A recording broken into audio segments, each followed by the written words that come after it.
के बाद हृदय स्वीकार नहीं कर पा रहा कि ढोल गवार शूद्र पशु नारी सकल ताड़ना के अधिकारी। इसमें गोस्वामी जी ने बहुत सूक्ष्मता से वर्णन किया। महापुरुषों के वचनों को हम सूक्ष्मता से समझ पाए। प्रायः ऐसा कह करके हम कहीं कहीं माताओं बहनों की अवहेलना करते हैं, कई जगह हम इसका प्रयोग कर देते हैं। अरे वो गोस्वामी जी ने लिखा है ढोल गवार शूद्र पशु नारी सकल ताड़ना के अधिकारी। अब इसकी व्याख्या सूक्ष्मता से सुने और विचार पूर्वक। शास्त्रीय प्रमाण के अनुसार ढोल है ना, ढोल को ताड़ना चाहिए। ताड़ना मतलब उसको ठपाक चाहिए और बेताल नहीं। शास्त्र सिद्धांत के अनुसार, संगीत शास्त्र के अनुसार तभी वो राग प्रकट कर पाएगा, तभी वो बजेगा। ढोल को हाथ जोड़ के बोलो कि साहब आप बज जाए, नहीं बजे, उसको ताड़ना चाहिए। अब ताड़ना शब्द चारों में एक जैसा नहीं लगेगा, शब्द एक ही है ताड़ना, लेकिन ताड़ना के अर्थ अलग अलग हैं। जैसे कनक है, एक ही शब्द है कनक, लेकिन कनक कनक ते 100 गुनी मादकता अधिकाय, वा खाए बोराए जग या पाए बोराए। बोले कनक ही शब्द है। जैसे ताड़ना शब्द का हम प्रयोग केवल वही समझे कि ताड़ना देना ही नहीं, उसका अर्थ अलग अलग है। जैसे कनक शब्द है, कनक को सोना भी कहते हैं और कनक को धतूरा भी कहते हैं। कनक को धतूरा भी कहते हैं। एक कनक है जिसके खाने से बावरा हो जाएगा और एक कनक है जिसके पाने से बावरा हो जाएगा। कनक शब्द एक ही है लेकिन दोनों का अर्थ अलग अलग हो गया। ऐसे ही ढोल में ताड़न का तात्पर्य है उसको पीटना, लेकिन वो शास्त्रीय संगीत के आधार पर उसको ताल देना। ताल देने से ही वो राग प्रकट करता है, आनंद की उमगन करता है, ना कि प्रार्थना करने से। समझ रहे? अच्छा, गंवार, गंवार कहते हैं विवेकहीन पुरुष को। विवेकहीन पुरुष को कोई कार्य दे दो और उस पर दृष्टि न रखो तो कार्य नष्ट हो जाएगा। वहां ताड़ने का तात्पर्य उसको पीटना नहीं है, उस अविवेकी गंवार पर दृष्टि रखो। जो आपने कार्य सौंपा है, जो भी कार्य उसका है, उस अविवेकी पर दृष्टि रखना ताड़ना हुआ। उस पर दृष्टि रखो, क्योंकि वो अविवेकी है, गंवार है, वो कार्य प्रणाली ठीक जानता नहीं। आप जहां त्रुटि होता संभाल लेना तो वो संभल जाए, क्योंकि वो गंवार है। और शूद्र, शूद्र का तात्पर्य होता शूद्र, वैसे जो वर्ण व्यवस्था में शूद्र का प्रादुर्भाव सबसे श्रेष्ठ जगह से प्रादुर्भाव है। वर्णन आता है ब्राह्मणोष मुखमाशी बाहु राजन्य कृतः उरुददस जत वैश्या पदभ्याग्यं शूद्रो जायत। भगवान के श्री चरणों की ही वंदना होती है प्राय, आपने देखा सबके श्री चरणों की, और शूद्रों का प्रादुर्भाव श्री चरणों से हुआ है। कोई ऐसा न समझे कि शूद्र का मतलब निकृष्ट होता है। यहां शूद्र का तात्पर्य जब से किसी से कहते हैं कि शूद्रवत आचरण करता है, मतलब शास्त्र विरुद्ध, सदाचार के विरुद्ध आचरण करना शूद्रवत आचरण की तरफ संबोधन किया जाता है। यहां कहा गया कि शास्त्र की सम्मति, शास्त्र के शासन के अनुसार आचरण हो, सदाचार परायण हो। शास्त्र जिसके लिए जो विधान करता है, शास्त्र शासन स्वीकार करना, यहां शूद्र के ताड़न की बात कही गई। यहां शूद्र ताड़न का तात्पर्य डंडे से प्रहार करना नहीं, समझना। और जो चौथा कहा गया नारी, अगर स्त्री को हम ये कहें कि ताड़न से ही वो केवल काबू में रहती है, तो राष्ट्र में अपने प्रसिद्ध लक्ष्मीबाई जैसी कोई सामर्थ्यशाली वीरांगना, कोई वीरों सामने बड़े बड़े वीरों के दांत खट्टे कर दे, ऐसी बहादुर सिंघनी हुई, अंग्रेजों के दांत खट्टे कर दिए। अगर कोई समझे कि नारी केवल ताड़ने के लिए है तो उसकी मूर्खता है। पुरुष और नारी का समान प्रादुर्भाव हुआ है।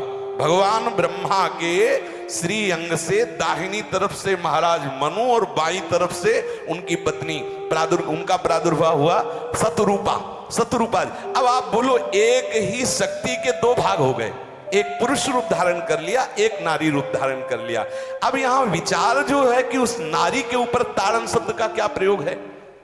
जैसे आप मार्ग में चले जा रहे हैं और आपने दृष्टि चूक कर दी और नारी आपकी स्त्री पीछे चल रही, तो कोई हमला कर सकता है, क्योंकि वो रत्न है।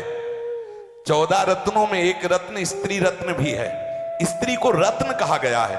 भगवान श्री राम जब वनवास में जा रहे हैं तो सिया जी को आगे नाव में जब चढ़ाना होता तो पहले सिया जी को चढ़ा, सीए चढ़ाई चढ़े रघुराई, पहले आगे।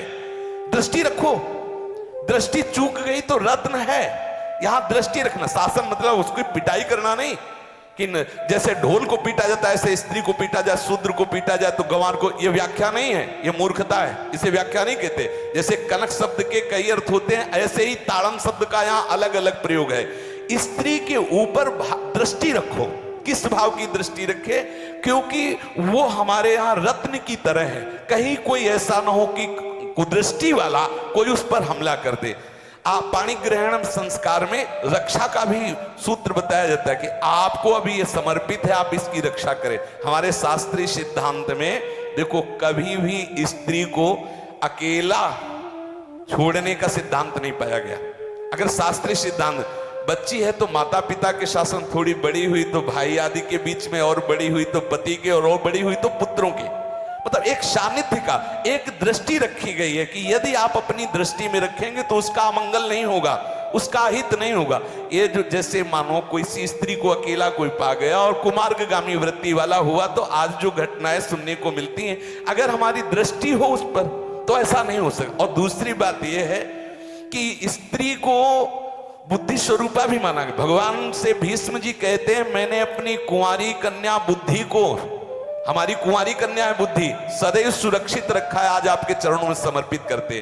तो शास्त्र शासन के द्वारा बुद्धि को सदैव अपने अधीन रखो, कहीं बुद्धि कुमार्गामी ना हो जाए। यहां स्त्री के ताड़न का केवल एक सूत्र है कि आप उस पर दृष्टि बनाए रखें, कहीं स्त्री रत्न कहीं अपवित्र ना हो जाए, कहीं दूसरे का किसी तरह से कुमार्गामी लोगों का ऐसा कोई बर्ताव ना हो जाए, इसलिए सावधान। वहां उसको पीटने का शब्द नहीं है कि ढोल गवार शूद्र परशु नारी सकल ताड़ना के अधिकारी। ताड़ना का तात्पर्य वहां पीटना नहीं तो विद्वता में देखो तो एक से एक, साधुता में देखो तो एक से एक, वीरांगना देखो एक से एक, ऐसा नहीं कह सकते, क्योंकि जो सामर्थ्य पुरुष में वही सामर्थ्य भगवान ने स्त्री में भी दी, क्योंकि भगवान के ही दो रूप हैं, एक स्त्री और एक पुरुष, समझ रहे ना। तो इसमें एक ताड़न शब्द का कई अर्थ होता है। भगवान की साक्षात शक्ति स्त्री है। अगर कोई इस भाव से देखे कि स्त्री तो केवल ताड़ना, मतलब केवल गाली दे के बात करना, ऐसा नहीं। जिस घर में स्त्री का अपमान होता है उस घर का नाश हो जाता है, निश्चित हो जाता है। आप देखिए, रावण का सत्यानाश हो गया जगदम्बा सीता के प्रति, दुर्योधन का सत्यानाश हो गया द्रौपदी के प्रति। जहां स्त्री का अपमान हो जाए, अगर कोई ये समझे कि स्त्री केवल मतलब जैसा हम चाहे वैसा व्यवहार करें, तो अगर नाश ना हो जाए तो हमें बता देना, क्योंकि भगवान की वो शक्ति है। अगर उसे तुम सोचो कि हम ताड़न करें, जैसे ढोल को ताड़न करें ऐसे ताड़न करें, तो तुम्हारा नाश हो जाएगा। बिल्कुल सच्ची बात समझ लीजिए। केवल वहां दृष्टि रखने की बात कही गई है, आपका अधिकार है, आप उसकी सुरक्षा व्यवस्था में रहे। और एक वृत्ति होती है, अगर शासन ना हो तो हमारी बुद्धि भ्रष्ट हो जाए, हमारी बुद्धि भ्रष्ट हो जाए, आपकी बुद्धि भ्रष्ट हो जाए। भगवान का भय, शास्त्र का भय, लोक मर्यादा का भय, ये हमको सुरक्षित रखता है। इसलिए दृष्टि रखने की आवश्यकता है कि वो पवित्र रहे, वो सुरक्षित रहे, ना कि उसको पीटने के लिए यहां संबोधन किया गया गोस्वामी तुलसीदास जी ने। इसलिए सावधानी पूर्वक अपनी वृत्ति को पावन रखते हुए महापुरुषों के वचनों को समझने की चेष्टा की जाए। गोस्वामी जी ने जो यहाँ कहा, ढोल गवार शूद्र परशु नारी सकल ताड़ना के अधिकारी, तो ताड़ना का अलग अर्थ है, अलग अलग। जैसे ढोल में ताड़ना, तो वैसे ही सब जगह नहीं ताड़ना लगेगी। आप देखो, पशु जो है, चालक जो घुड़सवार होता है, उसको ताड़ना एड़ी से देता है। अपने चालक जो होता है घुड़